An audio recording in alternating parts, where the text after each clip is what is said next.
নিরপেক্ষ অবাধ নিরপেক্ষ ও সুশৃঙ্খলভাবেই নির্বাচন মোটামুটি হয়েছে। আমি বাকিটা পরে বলছি। এবং প্রশাসন, পুলিশ, আইনশৃঙ্খলা রক্ষাকারী বাহিনী অত্যন্ত তৎপর ছিলেন।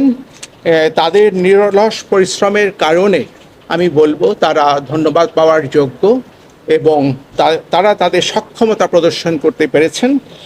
প্রায় বলতে গেলে দু চারটি অনভিপ্রেত ঘটনা ছাড়া সাধারণভাবে নির্বাচন যথেষ্ট শান্তিপূর্ণভাবে হয়েছে।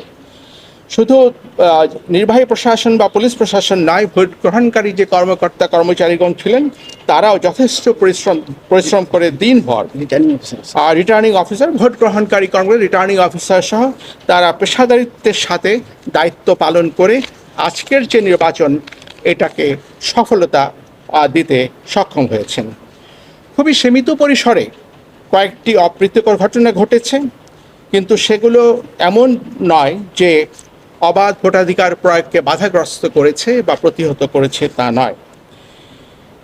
দিনভর গণমাধ্যমের মাধ্যমেও আমাদের চ্যানেলগুলো জাতিকে অবহিত রেখেছে আজকের যে 87টি উপজেলা নির্বাচনের যে গতি এবং অগ্রগতি সম্পর্কে। আজকে আইনশৃঙ্খলা রক্ষা করতে গিয়ে আমাদের আইনশৃঙ্খলা রক্ষাকারী বাহিনী, ম্যাজিস্ট্রেট তারা তৎপর ছিলেন। 30 জনকে আটক করা হয়েছে। তারা ভোট কারচুপির চেষ্টা করেছিলেন, তাদেরকে আটক করা হয়েছে এবং তাদের দুজনকে তাৎক্ষণিকভাবে কারাদণ্ডে দণ্ডিত করে পাঠানো হয়েছে, জেলে পাঠানো হয়েছে। আজকে তেমন কোনো আহত হয় না, তবে প্রতিদ্বন্দ্বী প্রার্থীদের মধ্যে যে ধাওয়া পাল্টা ধাওয়া হয়েছে সেটার পরিপ্রেক্ষিতে 6 জন আহত হয়েছেন বলে আমরা জেনেছি। কেউ সহিংসতায় তেমন কেউ আহত হন নাই। আমাদের একজন সহকারী প্রিজাইডিং অফিসার আকস্মিকভাবে অসুস্থ হয়ে কিছুক্ষণ পরে উনি মৃত্যুবরণ করেছেন। আমরা অত্যন্ত দুঃখিত এবং তার আত্মার মাগফিরাত কামনা করছি। নানিয়ারচর নামে একটা জায়গা আছে, সেখানে রাঙ্গামাটির, সেখানে ইউপিডিএফ তাদের বেশ কিছু প্রভাব আছে। তারা কিছু ব্যালট বই ছিনতাই করে ফেলেছিল, কিন্তু সেই কারণে ভোট বন্ধ হয়নি। সেই ছিনতাইকৃত ব্যালট পেপারগুলোকে, ব্যালট বইগুলোকে ওগুলোকে বাতিল করে দিয়ে রিপ্লেস করা সম্ভব হয়েছে এবং ভোট গ্রহণ নিরবচ্ছিন্ন ছিল। নানিয়ারচরের জাহানতলি ভোট কেন্দ্রেও 50-60 জন ইউডিএফ সদস্য তারা গণ্ডগোল করার চেষ্টা করেছিল, কিন্তু সেটাকে প্রতিহত করা হয়েছে।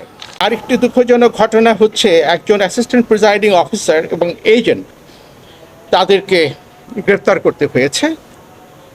অ্যাসিস্ট্যান্ট প্রিজাইডিং অফিসার তিনি একজন শিক্ষক হয়ে তিনি অবৈধভাবে ব্যালট পেপারে সিল দিচ্ছিলেন।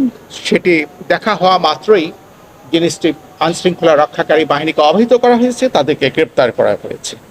তো এইভাবে আজকে মোটামুটি সারাদিন ভর যে নির্বাচন হয়েছে এটা সন্তোষজনক ছিল। একটি বিষয় হয়তো আপনারা জানতে চাইবেন, উপস্থিতি কেমন ছিল। আমরা এ যাবৎ যে উপস্থিতির যে তথ্য পেয়েছি সেটা আমাদের পর্যালোচনায় এটা 35+ হতে পারে, 35+, বেশি হতে পারে, কমও হতে পারে। অ্যাপসটা বুঝতে পেরেছি, এটা নেটওয়ার্ক খারাপ ছিল, কিন্তু ইভিএম আমি ভেবেছিলাম ইভিএম নিয়ে কোনো রকম সমস্যা কোথাও হয়নি এবং ইভিএমেও পর্যাপ্ত সংখ্যক ভোটার ভোট দিয়েছেন। হতেই পারে, এটা টেকনিক্যাল বিষয়, কিন্তু আরেকটা অল্টারনেটিভ অ্যাপস ওপেন করে দেওয়া হয়েছিল এবং পুরো জিনিসটাই ছিল সারাদিন ভর দৃশ্যমান।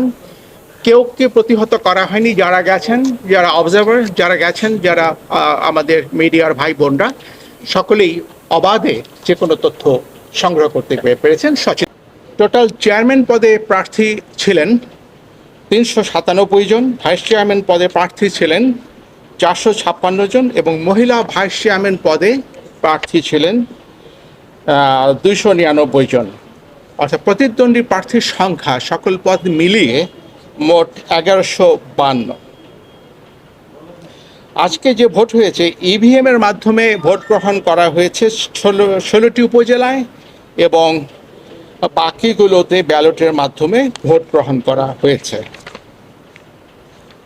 এটাও বলে রাখা প্রয়োজন যে একজন চেয়ারম্যান বিনা প্রতিদ্বন্দ্বিতায় নির্বাচিত হয়েছেন, 4 জন ভাইস চেয়ারম্যান এবং 7 জন মহিলা ভাইস চেয়ারম্যান বিনা প্রতিদ্বন্দ্বিতায় নির্বাচিত হয়েছেন।